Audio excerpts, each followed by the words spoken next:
Hello, friends. I am Chevy. Welcome to my shed. How are you today? How's life in your world? How's things where you are? I hope it's fantastic.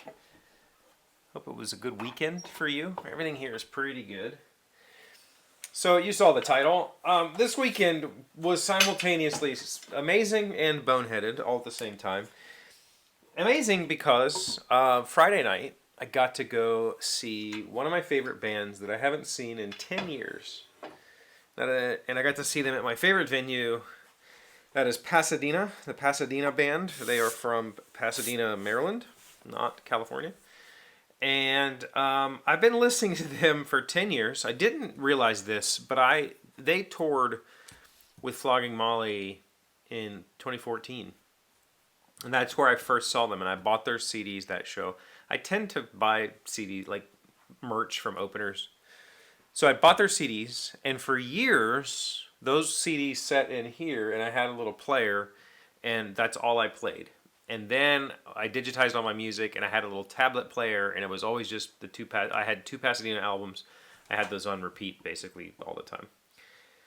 So when I'd be working in the shop, I'd be listening to Pasadena. They're kind of a ska, reggae, punkish sort of thing, and I've always loved that music, and they. Basically, they're still like they're not nationally touring. So to see them, I would have to go to Baltimore or something, and I just they never came anywhere where I could see them. So I got really excited that they were going to be playing at Mr. Small's, which is my favorite venue in Pittsburgh. It's an old church, and it's a small room, like, I don't know, 800 people. I don't know what their max capacity is, but it's under 1,000, I think. It's a very small space, but it just sounds phenomenal. It's a really good sounding room. I love seeing groups there. So it was a blast. I took Malia and the kid, my youngest, went, and they had an opener called...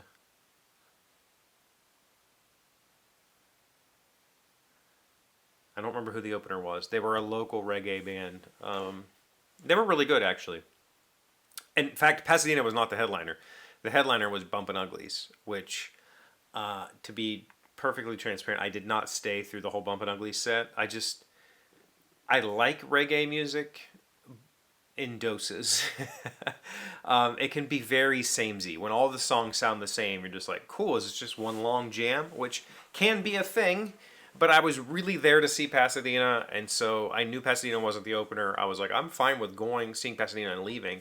We hung out for probably half an hour or so of Bumpin' Ugly set, and then there was also a hockey game that night, and I just wanted to get out of Pittsburgh before traffic. So we went and bought some merch and bailed. It was a really good evening. Boneheaded, because I had the legs all glued up for the new Kitchen Island project, and I needed to get them cut down to size. These are still oversized by like a 1/4 inch. So I jointed one side of them, planed the other side. At some point in that process, I thought, because these were like 5 feet long or something, and I only needed 3 feet. So at some point in the process, I thought, well, I'll go ahead and cut them down. It'll just be easier, because I need to run them through the table saw. It'll be easier to handle. So I cut 2 of them, and then I thought about it, like, whoa. My planer leaves like 2 inches or 2.5 inches of snipe. So I definitely don't want these things cut completely down. So I was like, cool, awesome. I have 2 that I left full length, 2 I put short length, so I can feed the long one through, then the 2 short ones, then the long one. And so the planer snipe would be on the ends, and it would be no big deal. I would just I'm cutting that off anyway. So I did that. Ran through the planer, got them all set up real nice. I still need to do a final trim. I've got 2 good angles here. I need to run through the table saw to get the other 2 sides perfect. It worked out great. Then I went to cut down the other 2 legs, and I realized I got bit by this stupid freaking tape measure. This has done this to me before. I was getting ready to cut these other 2 down, and I thought, I should go measure upstairs, because something didn't seem right. So I went upstairs and I remeasured, and I need 35-inch legs. I was cutting them to 36-inch. I always like to overcut, just in case like I drop one of these or something and a corner gets dinged. I'm cutting off an inch anyway, so no big deal. So while I'm doing all the machining work, I leave them oversized, and then when I'm confident that they're right, I'll cut them down. This stupid tape measure, this is a Compro self-lock. I've had this forever. In fact, the reason that I own this tape measure is not for woodworking. I bought this when I was working in search and rescue as a tool during man tracking, and I bought it because it's a 3/4 inch blade. I can get a whole big extension, and when you're tracking people, knowing gait length and all that sort of stuff is important. The problem that I have with this tape measure is this is a framing tape measure. So what I did when I cut these first 2 legs down, I pulled this out. I saw the nice big red mark right here and thought, well, that's the 3-foot mark, and I marked it and I cut it. That is not the 3-foot mark. This is a framing tape measure, which means that every 16 inches there's a red mark, and then the foot mark is black. And I just didn't pull the tape measure out far enough to see the 3-foot mark. I just saw the red mark, went, that's 3 feet, marked it. It's done it to me before. I've been bit by this before because I just need to. This is stupid. I hate this. I hate this stupid tape measure. So I ended up cutting these guys down way too short. I have no extra maple to fix this problem.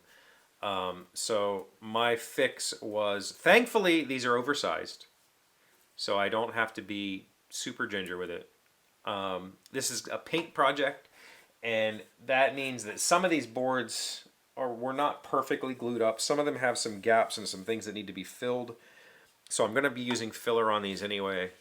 I drilled 3/4 inch or 3/8 inch dowels through these caps, and they're about 1.5 inches on either side of this cap is a dowel. This will be at the top of the leg, so it's not going to support. I'm not going to be dragging the piece of furniture by this, so I'll use this as the foot. And hopefully with some filler and paint, you'll never notice that I screwed these up so bad. That's the boneheaded play of the day. Like, that was just absolutely stupid. So then I ended up having to spend time fixing that one. Then I ended up having to spend time fixing this one. I got them both fixed good. This one actually is really well done. This one did not turn out so great. I don't know how it slipped so much, but I'm going to have to try to joint this clean, and hopefully I only have like 1/4 inch to play with here. So I need to take off like maybe a 1/16 of an inch and then try to get the rest off the other side, because there's probably an 1/8 inch lip right there. This one's going to be close, but they're going to be the tops. Hopefully that's not a problem. I'm really close to doing this job. As soon as I get these cut to size, I'll probably work on these tonight and try to get them done, like sized, done, ready to go. I need to get the plywood out. I have 1 sheet of 3/4 inch plywood that will make the 2 sides and the back. I don't think it's going to be enough to do the bottom. I need to figure that out. I need to lay that out.